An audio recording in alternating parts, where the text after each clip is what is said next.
good does it get, SK? Why not us, Charlie? Today, live from the Pinecrest Inn, it's the Smylie Show. So long, everybody.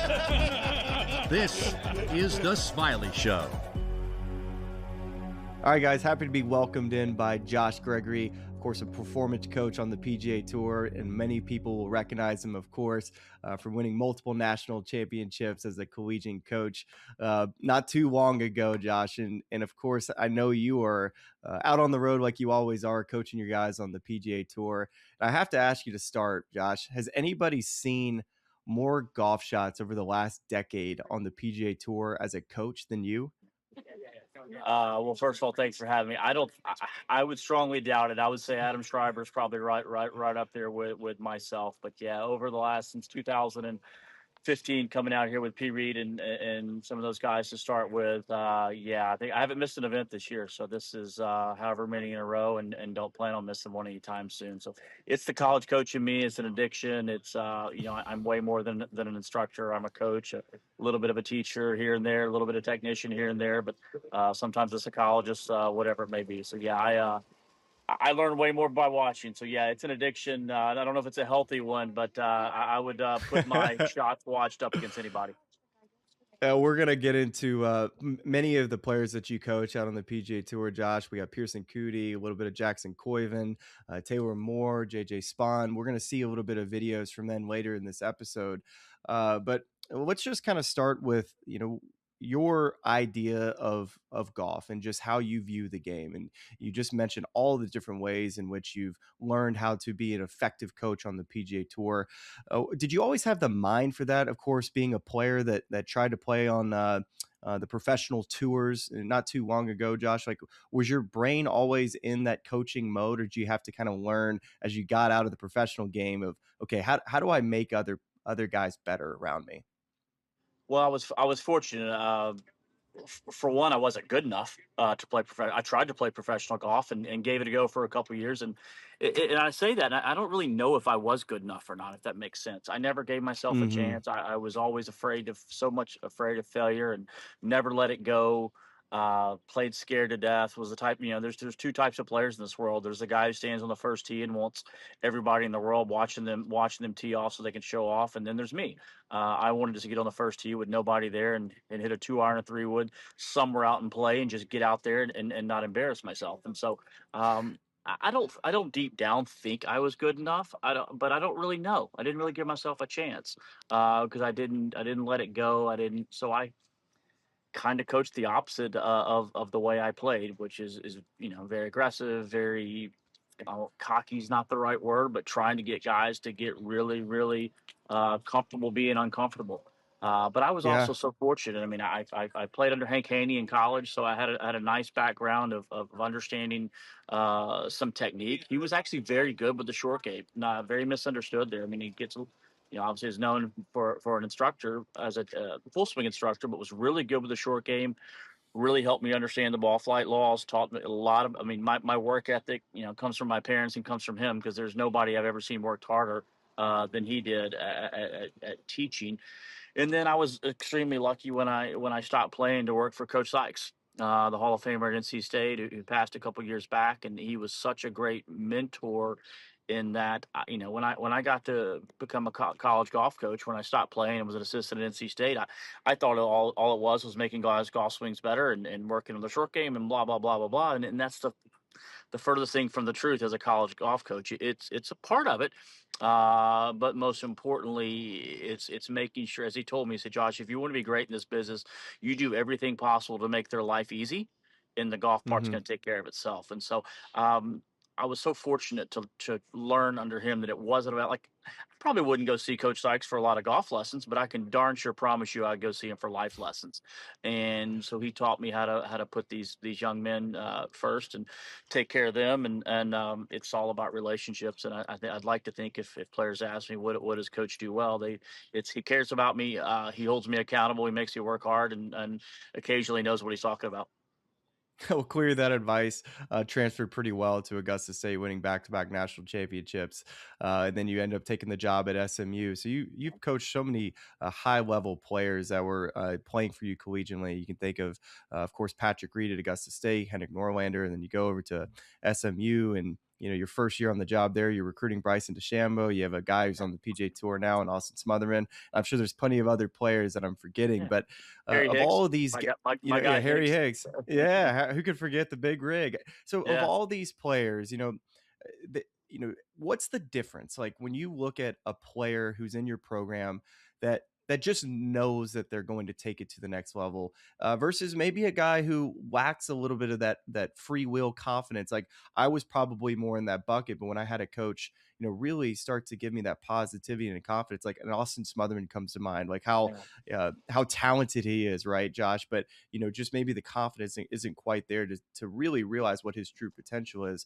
For you, Josh, like when you evaluate players and then have those guys that have been in your program, like where do you net out on all of this? Like from all the years of watching players and looking back, being that collegiate coach? Well, difficult question for one, because there's no rocket science behind it. If we could always identify players we knew would get to the next level, then we would have 5 first-team All-Americans every year, and you never lose a national championship. But I think there are intangibles. When I look back at probably my 2 most high-profile, players in college, anyway, were Bryson DeChambeau and Patrick Reed. Well, they had there was no backup plan for them, if that makes sense. So Patrick told me from the moment he transferred to Georgia and he was struggling there, wasn't playing very good golf, to be honest. And he said, Coach, I don't have a backup plan. He said, I will play major championships. I will play the Ryder Cup. I will, win on the PGA Tour. Bryson DeChambeau, from the moment I met him, and Bryson gave me one of the coolest compliments ever. We were, when I took over the job at SMU, we weren't very good and trying to rebuild the program fast. And he chose us over UCLA, Stanford, and Oregon, a few other places. And I remember asking Bryson, I said, well, why did you choose me? And he said, you were the only coach that allowed me to be me. He said, everybody else didn't think my way would work. They didn't think the single length clubs would work. They didn't think the way I practice would work. And I'm sitting here thinking, man, the guy averages 68 and he has a 4.0 in the classroom. If I just get him to the tee on time, he's going to be just fine. So the intangible of that, just like, this is what I'm going to do. They got a toughness about them. They're not easy to coach. They want to be challenged. They're not afraid to kind of give it back to you, if that makes sense. And then you look at kind of the other end of the spectrum, and you got the Austin Smotherman, who's arguably the sweetest kid I've ever been around.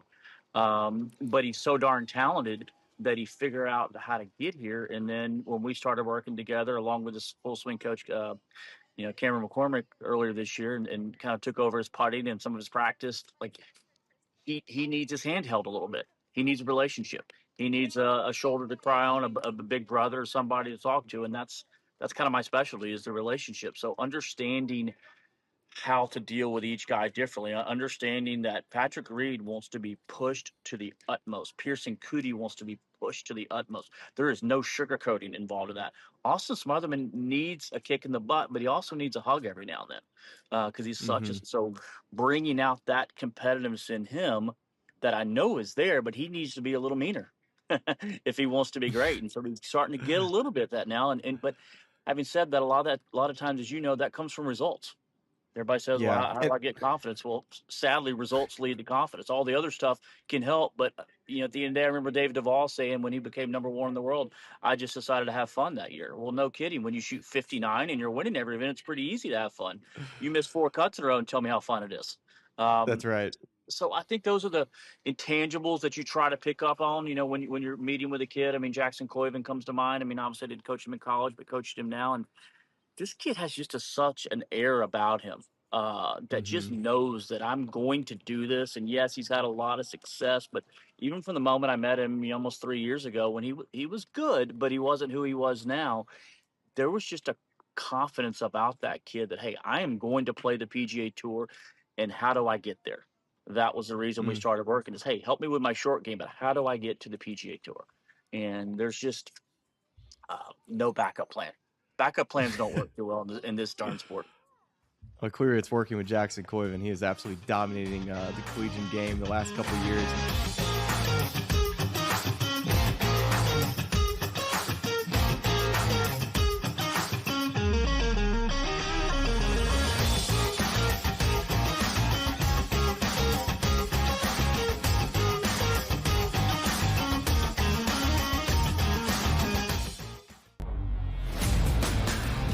terrible start last year, injured all the way through, didn't have a chance to win that Major League Baseball season. This year, first team to 20 wins, first team to 30 wins, first team to 40 wins. It's all in the Atlanta Braves. Good baseball club lurking around here. They still have some guys, some starting pitchers on the shelf there that could help them down the road, but the Braves are sitting pretty right now. The Early Line, only on SportsGrid. Christopher Sanchez is the right call right now. What am I missing? Why is Shohei Ohtani not right there with him? Well, is it the innings, Donnie? What is it? What am I missing here? Because if he qualifies for the pitching title and he throws a lot of innings and he leads the major leagues in earned run average and even whip, like, well, what am I missing? Pro Baseball Today, only on SportsGrid.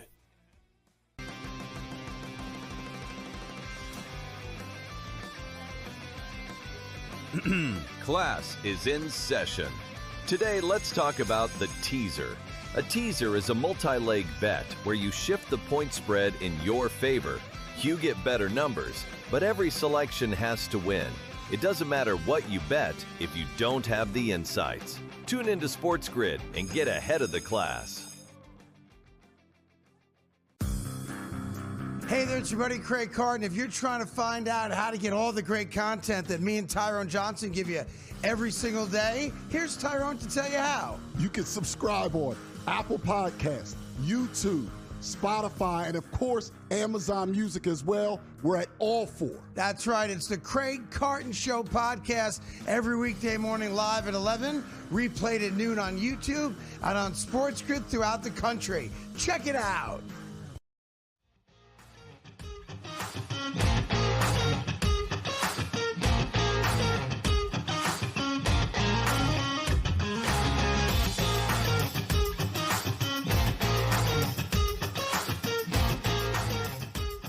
We often talk about, well, this guy, he's got all the power in the game. He's kind of transformed his game to, being one of the longer players. Of course, technology and the way the game is played now, I think he realized how important that was to be a player of length.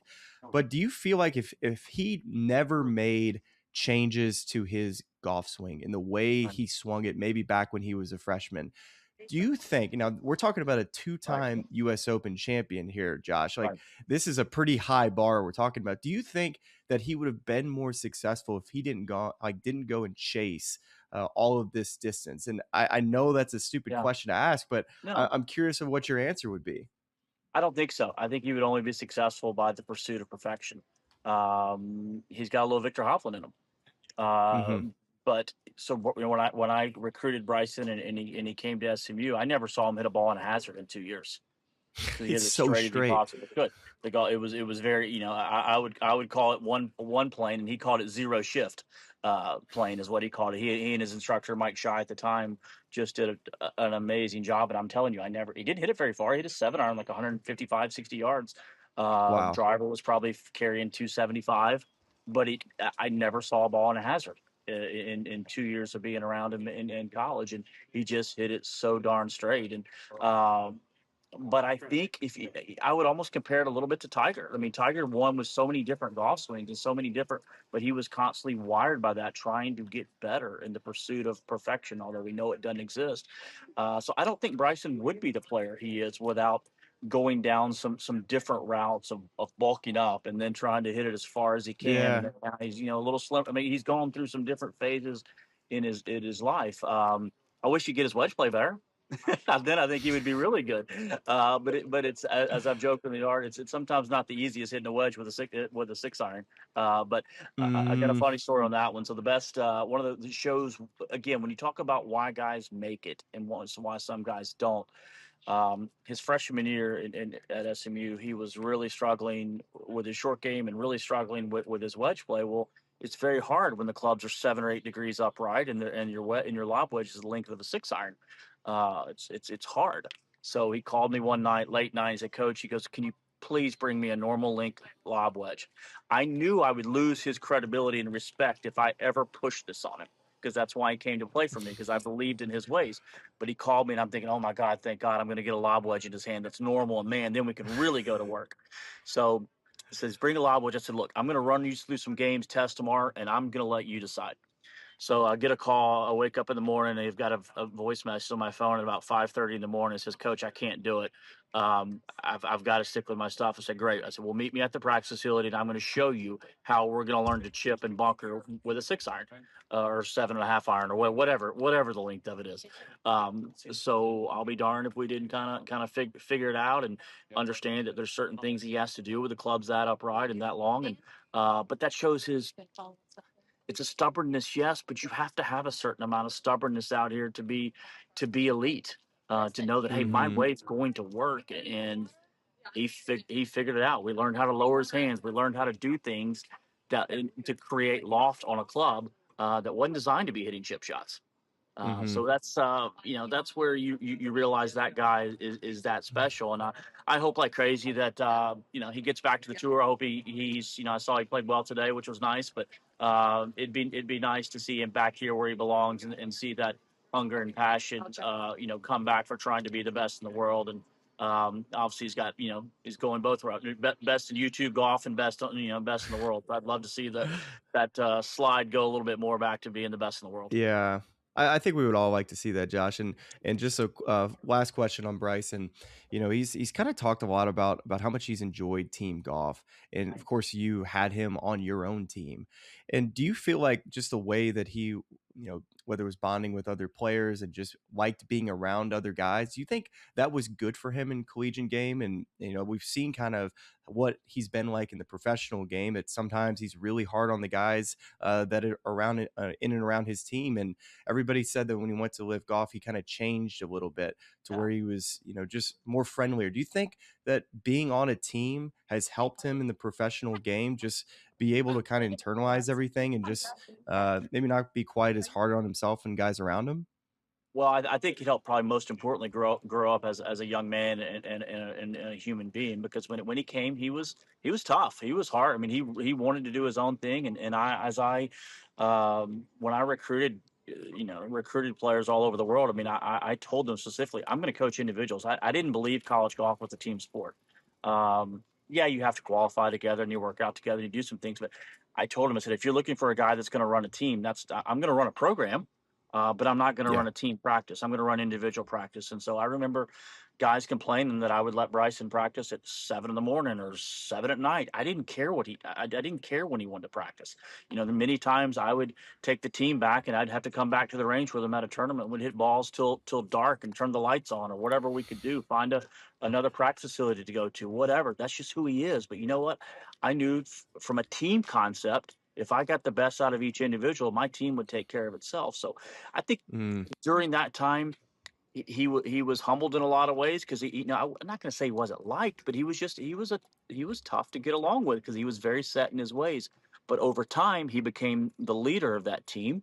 And then now through Ryder Cups and President's Cups and Live Golf, I think he's learned that, hey, he's got he can come. I've told him this. The person I see on camera sometimes isn't the young man I know. The young man I know loves to does a lot of things for kids, a lot of things for charities. He's got an absolute heart of gold, and I do think his dad passed recently. A couple years back. I think that softened him a little bit. I think some of this team stuff is really you see a different side of Bryson than honestly when I.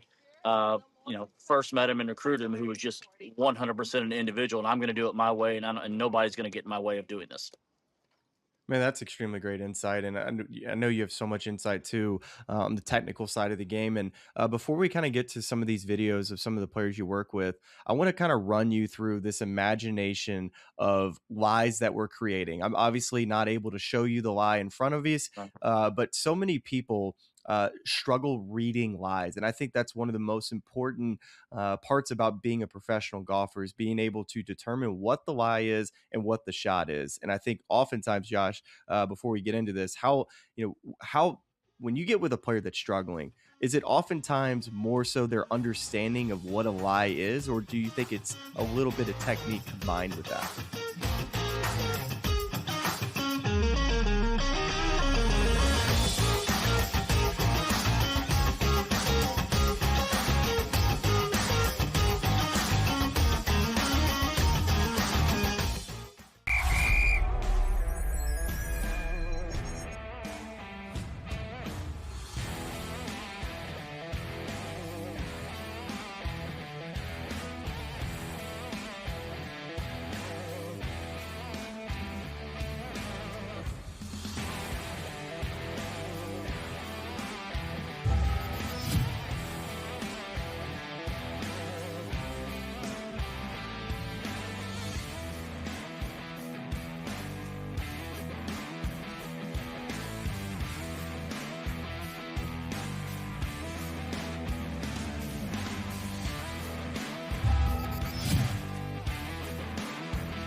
It's both. I mean, every foundation starts with technique. We're hitting a ball that's not moving. So you have to have a sound foundation of technique on your basic stock, standard, low, medium, high shots off perfect lies. We know we have to have that. But, when I get a new player, whether it's a great college player, a mini tour player, or a PGA Tour player that comes up to me and says, "What do you teach? Tell me about what you do." And my simple answer is I teach lie-based chipping. I don't teach a method. I teach cutters. I teach drawers. But most importantly, I'm going to teach. So I'm not going to be in the middle of any Mayo and Parker McLaughlin, fights. I see both sides of it, and there's times and places of it for both shots. If you're chipping off the cart path, well, Mayo's going to work really Mm-hmm. well.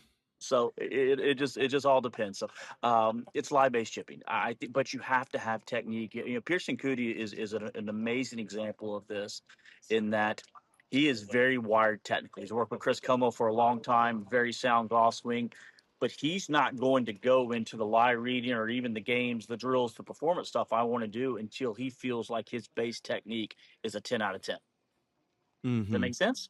Whereas Yeah, that a makes guy sense. like a guy like a Taylor Moore, he might actually work backwards. Hey, if I can hit the shot, I know my technique's good enough. Whereas Pearson Yeah. Coody's going to want to say, I need my technique good enough to hit the shot.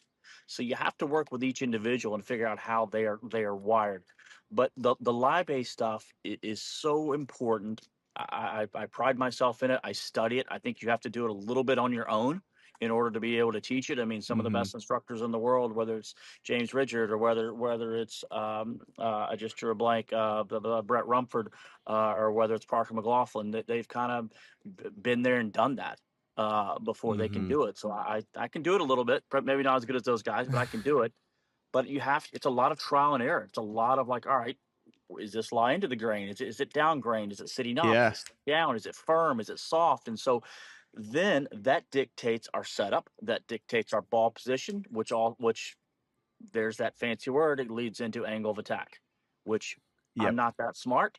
I don't know the exact numbers. I don't really care about the exact numbers, but I know and understand the parameters of where setup should be, shallow versus steep, where ball position should be based on certain lies.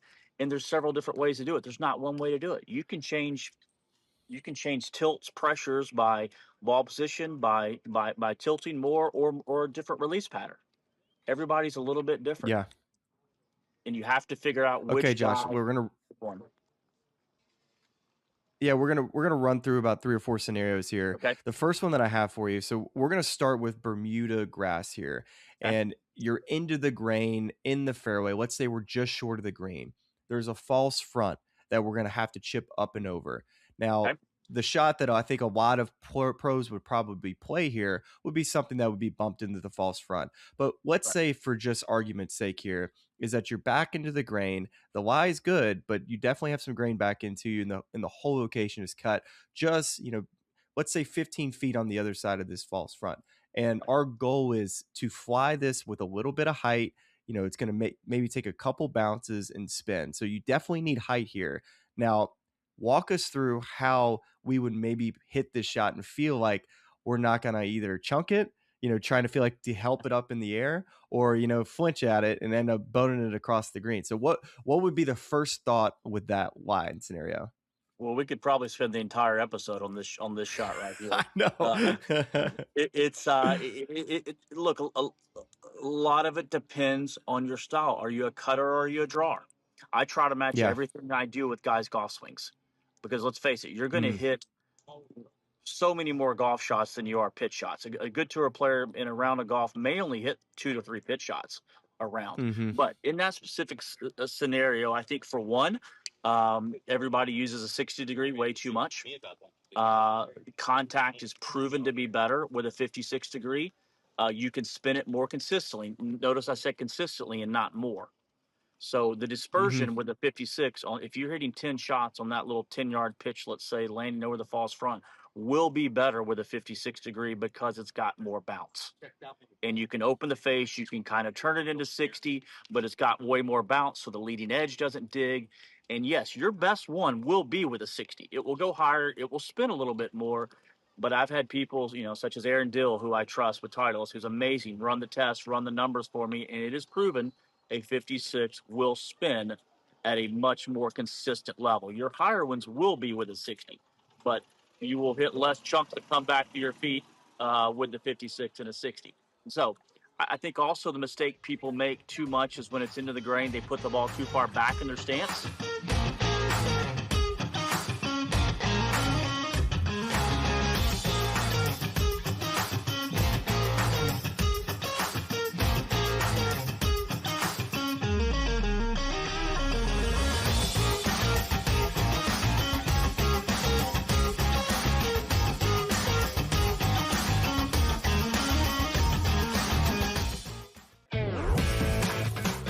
Talk has been about sports betting handle being down or flat, right, because of the threat of prediction markets and the growth of them. But we've seen Kalshi actually kind of plateau for the first time in recent memory. Looking at a graphic right now, we've had the spike for the Super Bowl, and then this is usually when things die down. Yes, there's March Madness, but usually sports betting handle kind of goes down over the course of the spring and summer until we get back to football season. Newswire, only on SportsGrid.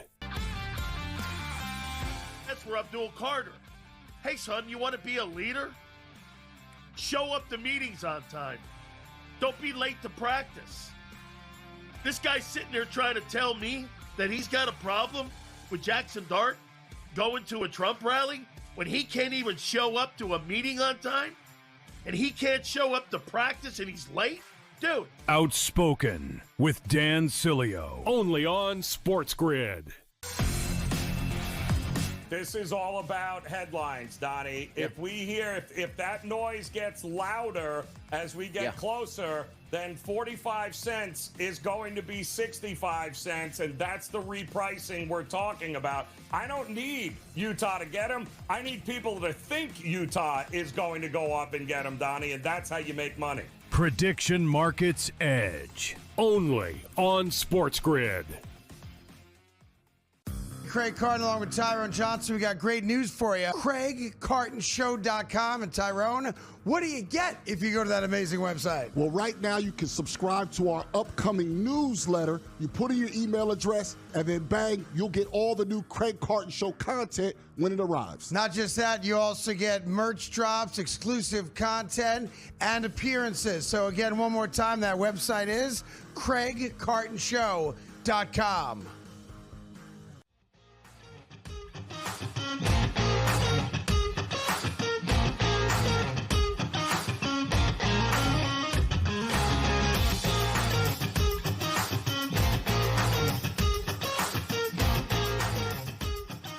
Handle is no more. Is it about 90 degrees?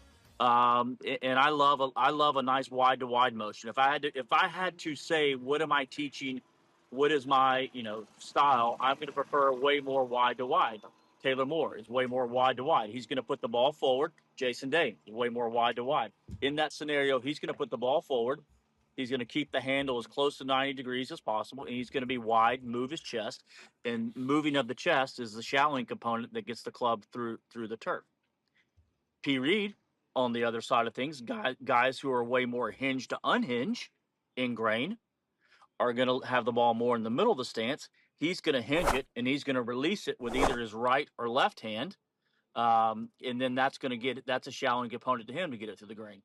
You look at T. Moore here, like, Our standards is there's not a good pitcher in this world that doesn't have the sternum ahead of the golf ball at address. The center of the sternum has to be ahead of the golf ball. The fad is now everybody's kind of leaning. They're moving more left, and then they go into extension through impact. I just think that happens. I think that's a lot to think about in such a short motion. But there's no doubt every good pitcher, you could see it sternum here. slightly goes forward or slightly stays forward. I would rather start there and stay there, if that makes sense. Yep. I don't want a lot of excessive movement in such a short motion. So if you look at a guy like Taylor, he's going to stack left. He's going to feel 60-40, sternum ahead. He's going to feel as wide as possible, and then he's going to move his chest around the corner. I call it moving to third base. I know that the left shoulder rises a little bit, but to purposely feel that, man, that feels like a lot to me. So I say this phrase all the time: throw the medicine ball to the third baseman. If you were standing there Yep. with a medicine ball in front of you and you would toss it to the third baseman, you wouldn't tilt your shoulders this way. You would move them around the corner to the left, which gets the club shallow and out of the turf. Yeah, Josh, my chipping has greatly improved lately, and a lot of it's from just watching a lot of guys out here. And Taylor Moore really does it. If you look at the down the line angle, you could see that his right foot has dropped back a little bit. Could be just the shot he's playing, but what I like about this, and I've seen many of your players kind of have this uh, uh, technique, is that it encourages rotation through the shot. When you're talking about throwing that medicine ball, if you were, correct me if I'm wrong here, if you were, let's say, super open, right? Yes. I think that is promoting a little bit more of a tilt back. It's really tough to throw that medicine ball to third base. You know why? It's because you're probably going to be too cutty. So I feel like you get more bat on the ball here. You probably get a little more friction on it. And it probably is just better for a consistent strike. Am I in the right spot here? No, you're spot on. I mean, the mistake with going too open is one of two things. If you do release your chest properly and rotate around the corner, the path is going to be way too far left, way too cutty, and you're going to strike it off the toe, which becomes a deflection. So it just kind of rides up the face. There's no real spin. So everybody is thinking that the right foot back is to promote a draw motion. Not necessarily. Not at all. I mean, I teach a lot of cutters, but I want the cutters being from a very square to even slightly closed stance. So it does keep you a little bit more on the plane, but more importantly, it engages your core, engages your chest, your left shoulder to get around the corner to move the low point more forward. Anytime you're too open, it's easy for tilt and it's easy for a little bit of early extension and a little bit of humping and a little bit of moving close to the ball. So I think square is way more for rotation than necessarily path.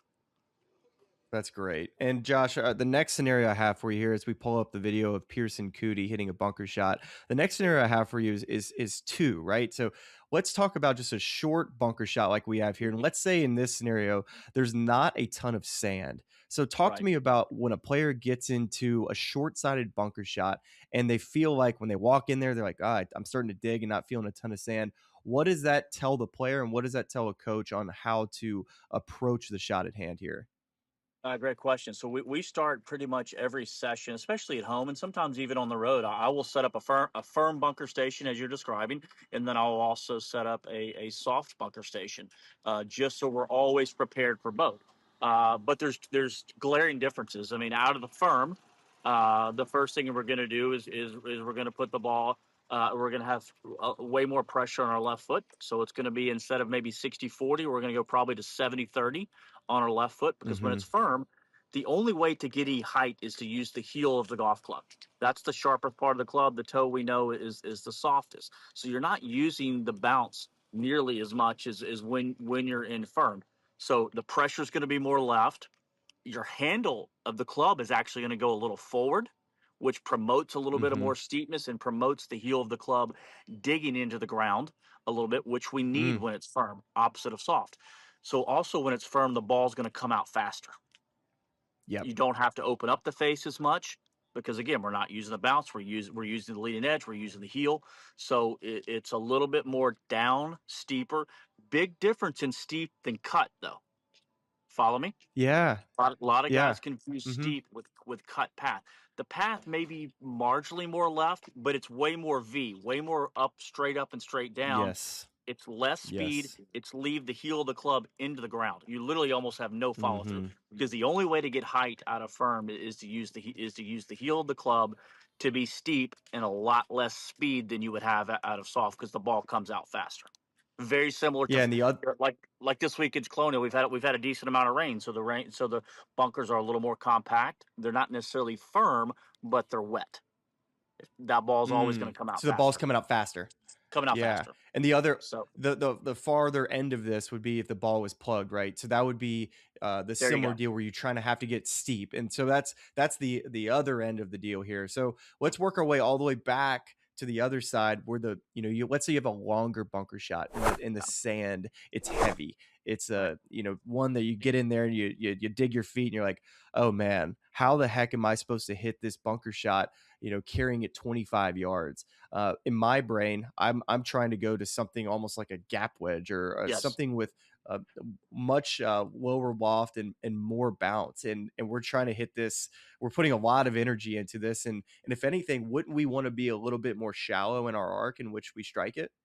1,000%. So if you could come out more on tour with me and get guys use a 52, I would really appreciate it, because it's like pulling teeth to get him to even use a 56 degree. But we'll share some Jackson Koiven stuff later. But anyway, that's a prime example of just a college kid that only thinks he's supposed to use a 60. I'm like, do you realize how hard you have to swing and how much there's less bounce on this club? So out of soft, you need face open.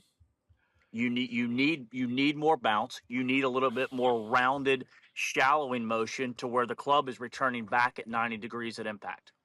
So when it's firm, you need a little shaft lean. When it's soft, you want the club at 90 degrees back at impact. So therefore, the club is working up and out of the sand in a shallowing kind of style, if that makes sense.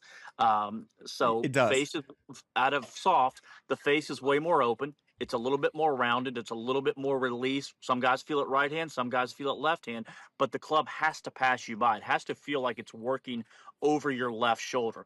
So my two favorite training things I do for guys when it's firm, I'll make them hit some buried bunker shots to get comfortable getting the heel in the ground. And then when it's soft, I'll make them hit it off upslopes. So if they hit it off upslopes when it's really soft, it'll get them to trust the speed and trust the club passing them, because if they lean it, it's just going to dig right into the hill and go nowhere. So those are my two of my favorite drills to prepare them for those certain lies. Also, firm is going to be off downslopes. Those are very similar as well to what your motion is going to be off firm. So just try and off soft. I would have a lot of guys practice off the ball above their feet, because that's going to make them be more rounded, release the toe of the club, the toe beats the heel doesn't drag, all those kind of things. So putting them in situations that will force them to kind of do the right things to get an understanding. And look, I wouldn't have a job if everybody understood these things. I'm thankful that not everybody knows these things, because otherwise I wouldn't be doing this. So, but I love it. It's a passion of mine, and it's something that I love studying different lies and especially out of the rough.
It is not. There's no one dimensional here.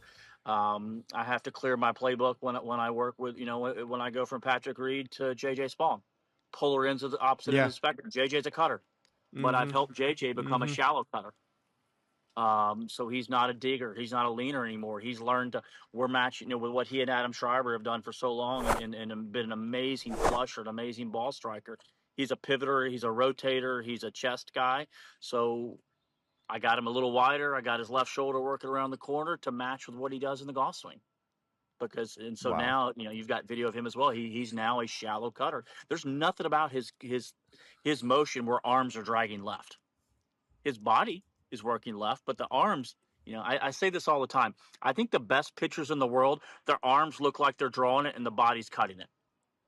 Like, look at his arms. That looks like almost a draw, but his body is actually opening and cut. And so whenever so if you take back a couple frames, this is one of my favorite things. If you look at like post impact, the best chippers in the world, the club face will match their spine angle. It'll round the corner on the arc, and it'll match their spine angle. Too many guys, if they drag the handle left, the face will be way too open and run out to right field. That's a deflection. That's a ride to face. That's a tumbler. Or the right shoulder lowers and they chunk it. So JJ's become a shallow cutter with his pitching to match his full swing.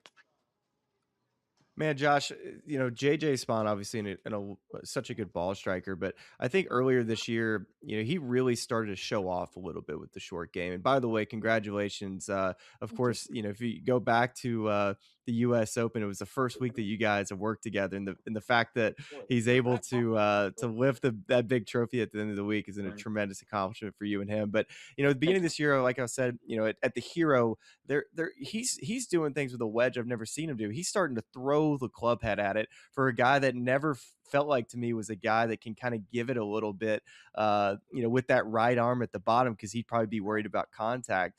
Just talk about, like, from almost being a year away from that win at the U.S. Open, how much you think he's improved his technique since that U.S. Open win. Well, I'll give credit where credit's due. He had pretty darn good technique. Obviously, he and his full swing coach, Adam Schreiber, have done a phenomenal job with his golf swing. His pitching motion wasn't that far off. Now, it was far off in the rough. He did not understand, as most guys do, they don't understand that rough is so much lie base, it's so much angle of attack. So he was way too steep, way too cutty on shots out of the rough, which almost all guys are anyway. So I remember when we first got around Oakmont, teaching him that, hey, when these balls never go to the bottom.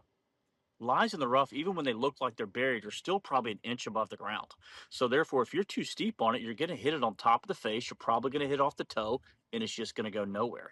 So I remember the first time I was showing him this stuff about, hey, you've got to move the ball more forward. You've got to let the club pass. We got to almost feel like we're hitting up on it, almost like we're hitting a high draw, for example, and it's because we're trying to find the center of the face. So if the ball is an inch above the ground, we better be swinging it much more level, much more up on it than down.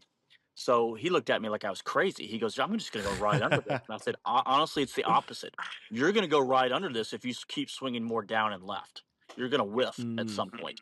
So we did that. He trusted it. He bought into it. We changed it with a little bit of tilts. Like he doesn't really want to change his release pattern a whole lot. So we moved the ball more forward out of the rough. We got his pressure a little bit more on his right foot so he could release it.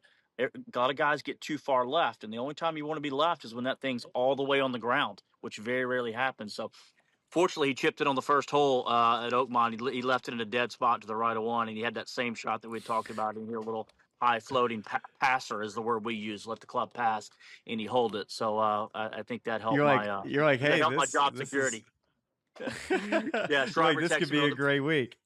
Yeah, Schreiber texted me on the first hole, and he goes, that was a pretty good audition. So, so where he's improved, look, have we changed his motion a little bit in his basic pitching? Definitely helped his bunker. He needed some higher, softer bunker shots, and he most importantly needed to understand lies. That is 95% of my job with what I do with him is each week, in all guys, but with getting on property, understanding are the bunkers firm, soft, how's the turf and the fairways, what's the lies like in the rough, and then trying to put them in situations so we can go through our playbook.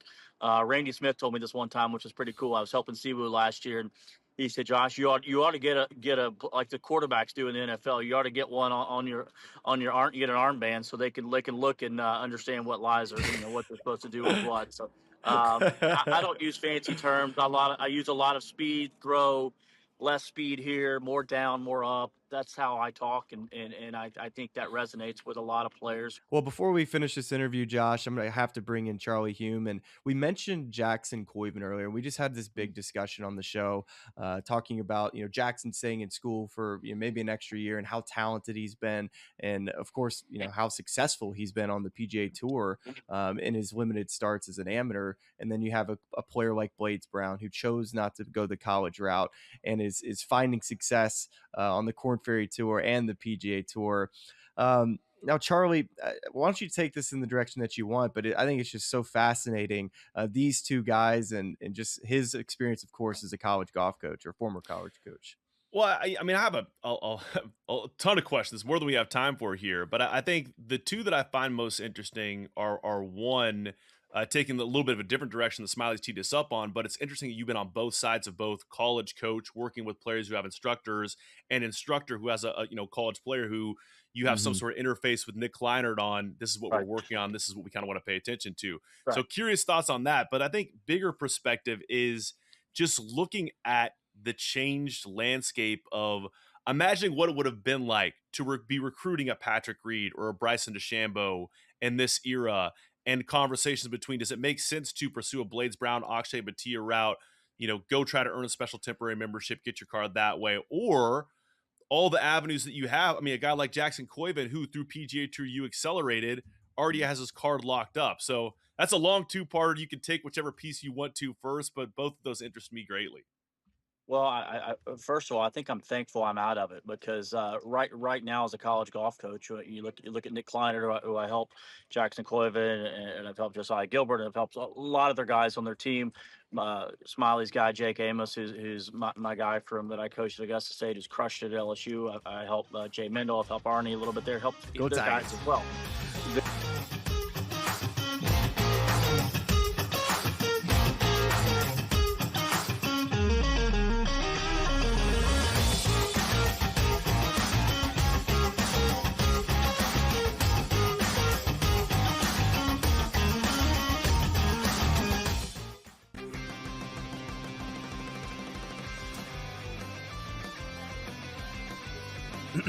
Class is in session. Today, let's talk about the teaser. A teaser is a multi-leg bet where you shift the point spread in your favor. You get better numbers, but every selection has to win. It doesn't matter what you bet if you don't have the insights. Tune into SportsGrid and get ahead of the class. Terrible start last year, injured all the way through, didn't have a chance to win that Major League Baseball season. This year, first team to 20 wins, first team to 30 wins, first team to 40 wins. It's all in the Atlanta Braves. The baseball club lurking around here. They still have some guys, some starting pitchers on the shelf there that could help them down the road, but the Braves are sitting pretty right now. The Early Line, only on SportsGrid. For Abdul Carter. Hey, son, you want to be a leader? Show up to meetings on time. Don't be late to practice. This guy's sitting there trying to tell me that he's got a problem with Jackson Dart going to a Trump rally when he can't even show up to a meeting on time? And he can't show up to practice and he's late? Dude. Outspoken with Dan Cilio, only on SportsGrid. The talk has been about sports betting handle being down or flat, right, because of the threat of prediction markets and the growth of them. But we've seen Kalshi actually kind of plateau for the first time in recent memory. Looking at a graphic right now, we've had the spike for the Super Bowl, and then this is usually when things die down. Yes, there's March Madness, but usually sports betting handle kind of goes down over the course of the spring and summer until we get back to football season. Newswire, only on SportsGrid.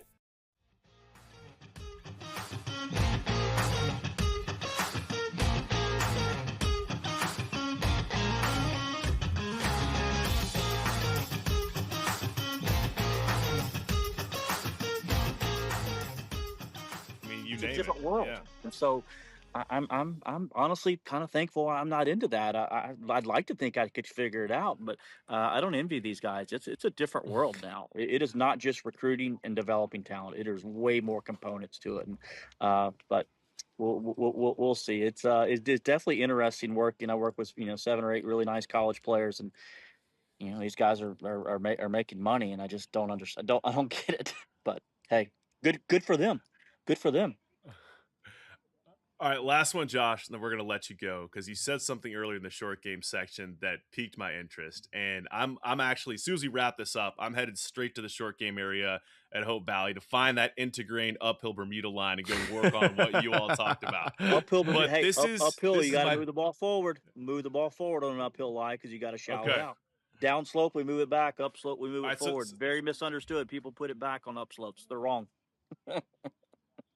Okay, so there's a ton technical there, but you said something. This is my baby right now. This is my favorite club in my bag. It's my Cleveland RTZ. It's a 60-degree lob wedge that has 12 degrees of bounce on it. Okay, and I think there are a lot of people that are equipment nerds that listen to this show they don't have the option to go to the tour truck and get a bunch of different wedges every single week and adjust the setup, right?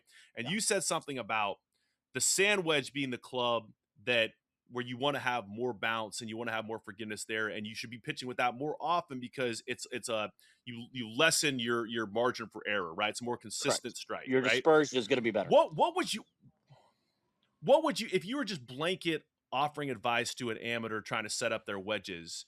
Would you be going full bounce everywhere? Would you be going the most bounce on the sand wedge and less bounce on the lob wedge? I know it differs player to player, pattern to pattern. But just Correct. interesting, if you're just advising someone in a vacuum, what would you go do to set up your wedges? For a 10 handicap, I'd probably take the 60-degree out of the bag. I'd put more clubs up at the top of the bag because I think you can have so much more versatility with a 56. You can turn it into 60. You can square face it so it has less bounce. You can open it up. It has more bounce. But having said that, to answer your lob wedge question, I think too many guys play way too much low bounce. I think in the 8 to 10 it would be kind of my honey hole of wanting some bounce because then it's versatile enough. They're not like tour players who can go to the British Open and Aaron Dill can build them one with 2 degrees of bounce when it's firm as can be, or they can go when they're at Torrey or at Torrey or somewhere where it's really soft, they can get them one with 12 degrees of bounce. So I think they most importantly they play way too low of bounce. They don't understand how to use it because they're afraid to have the face open, so therefore it digs way too much. So at least with a 56, if it digs, it's not going to dig as much, and you're not going to look foolish. But I would take it out if I were the average golfer. I think it's a club that's not needed, and learn to get better with a 56. I'm challenging my son who's 15, who's a pretty good player, and he has a lob wedge in his bag, but he chips mostly with a 56. Okay. Good Charlie, advice. I got some amateur buddies that are pretty good at axe chopping. And what I mean by that is I got some friends that have some of my old 62 degrees that they have in their bags. And buddy, looks like they're axe chipping with these things. The club never leaves the ground. That's funny. But I will say, like going to more bounce, I was one of the clowns that went to 4 degrees of bounce on the 60 and was like, wait a second. Looks cool. You go to 12, it's a whole new world. It looks cool, but you can't. I mean, you can't produce shots or really feel like you can release the club head and like make a good pass head. So this is good. A lot of good food for thought here. And that's the technical side of it. Guys with low bounce, Patrick Reed's the world. He's going to have much bounce, but he's going to throw the crap out of the bottom. He's going to release it so much that club's never going to enter the ground. Hey, low bounce is great off this cart path that I'm standing on right now, but it's not very good off soft Bermuda. Well, Josh, I know you got a lot of players that you got to go watch and get ready for this afternoon. Best of luck to your guys, not only this week, but the rest of the year. And of course, a national championship is when this episode drops. The national championship, the final will be this evening at 6 Eastern. So make sure to tune in. I know Josh Gregory will be tuning in. And hopefully it's Jake Amos and the LSU Tigers taking on. Is SMU in the are they there? Is SMU there? They did not make regionals this year, but yeah, I've got some biases with some players. Okay, maybe North Carolina. How about Coach? How about Coach DiMatteo and the North Carolina Tar Heels? How about that? Hey, they're great. He's done an amazing job. He's done an amazing job at Chapel Hill. Yeah. So, and I appreciate it. That would be a house divided matchup here with LSU and Auburn, with my wife going to Auburn. But Josh, thank you, buddy. Thanks for the time. See you on the road soon. Awesome. Sounds good. Thank you, guys. We'll see you next week on the Golf Channel. This has been The Smylie Show. You know, I listen to this podcast. It's really cool. And all of our local fans and subscribers, but make sure you like and subscribe. It's cool to see what you guys are doing. I know golf fans appreciate it, but we do too, so please keep it up. For all the good people at YouTube, like and subscribe. You guys have some good takes, so I'm happy to come on and shoot the